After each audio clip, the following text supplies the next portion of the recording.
ஒவ்வொரு பந்தும் helicopter shot தான். பழைய ஃபார்முக்கு மாறிய தோனி இனி ஓபனிங் பேட்ஸ்மேன் தான்.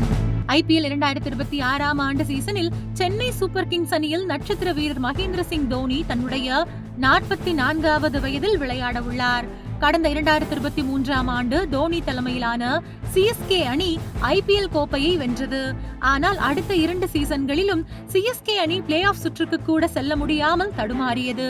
இது தோனிக்கு மிகப்பெரிய மன வருத்தத்தை ஏற்படுத்தி இருக்கின்றது. இதனால் CSK அணி மீண்டும் கோப்பையுடன் திரும்ப வேண்டும் என்று எதிர்பார்க்கும் தோனி கடைசியாக ஒருமுறை CSK அணிக்காக விளையாட வேண்டும் என்று முடிவு செய்திருக்கிறார். ஆனால் தோனிக்கு காலில் மூட்டு பகுதியில் காயம் ஏற்பட்டுள்ளது. இதற்காக அறுவை சிகிச்சை அவருக்கு நடந்த நிலையில் அது முற்றிலும் சரியாகவில்லை. இன்னும் அந்த காயம் பாதிப்பு தருகின்றது. அதனால் அவரால் பழைய மாதிரி முழு நேரமும் களத்தில் நின்று விளையாட முடியவில்லை. அதனால் தோனி பேட்டிங் செய்ய வரும்போது குறைந்த பந்துகள் மட்டும் இருந்தால் அதை எதிர்கொள்ள கீழ் வரிசையில் விளையாடுகிறார். கடந்த 2024 ஆண்டு IPL சீசனில் 73 பந்துகளை மட்டுமே தோனி எதிர்கொண்டார். அதே போன்று 2025 ஆண்டு சீசனில் தோனி 145 பந்துகளை எதிர்கொண்டார். இதற்கு காரணம் CSK அணியில் டாப் வரிசை வீரர்கள் அடுத்தடுத்து ஆட்டம் இழந்ததால் சில போட்டிகளில் தோனி முன்பே களத்தில் இறங்கி பேட்டிங் செய்ய வேண்டிய சூழலும் ஏற்பட்டது. இந்த நிலையில் அவர் விளையாட உள்ள கடைசி சீசனில் தன்னுடைய பழைய உடற்தகுதியை மீட்டு முழு நேரமும் களத்தில் நின்று விளையாட தோனி முடிவு செய்திருக்கிறார். அதற்காக தற்பொழுது தோனி சிறப்பு பயிற்சிகளில் தீவிரமாக ஈடுபட்டு வருகிறார்.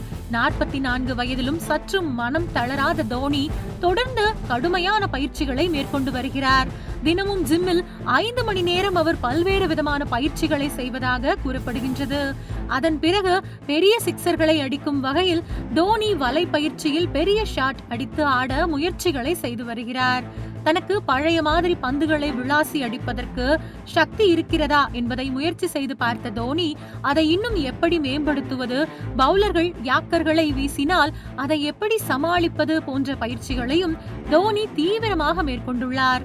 எப்படிப்பட்ட பந்துகளை எப்படி எதிர்கொள்ள வேண்டும், எந்த மாதிரியான ஷாட் அடித்தால் ரன்கள் கணிசமாக உயரும் என்பது குறித்தும் அவர் திட்டமிட்டு பயிற்சி எடுத்து வருகிறார்.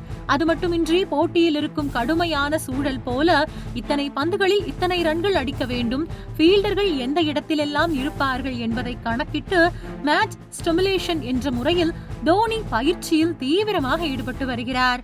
இதை தவிர களத்தில் 40 ஓவர்கள் வரை சலிக்காமல் நிற்கும் வகையில் 2 மாதங்களுக்கு நல்ல உடல் தகுதியுடன் இருக்க வேண்டும் என்பதால் நீச்சல் பயிற்சியிலும் தோனி தினமும் ஈடுபடுகிறார். கபாலி படத்தில் ரஜினிகாந்த் நான் வந்துட்டேன்னு சொல்லு, திரும்ப வந்துட்டேன்னு சொல்லு என்று டயலாக் பேசியதை போல தோனி தினமும் கடுமையான உடற்பயிற்சிகளை செய்து தன்னை மெருகேற்றி புதுப்பித்து வருகிறார். அதனால் வருகிற 2026 IPL சீசனில் பழைய தோனியை கிரிக்கெட் ரசிகர்கள் மீண்டும் பார்க்கலாம் என்று எதிர்பார்க்கப்படுகின்றது. பழைய ஃபார்மில் அவர் புயல் வேகத்தில் விளையாடி இந்த 2026 IPL சீசனில் கோப்பையை 6வது முறையாக வென்று தருவார் என்ற நம்பிக்கையை ரசிகர்களுக்கு ஏற்படுத்தி இருக்கின்றது.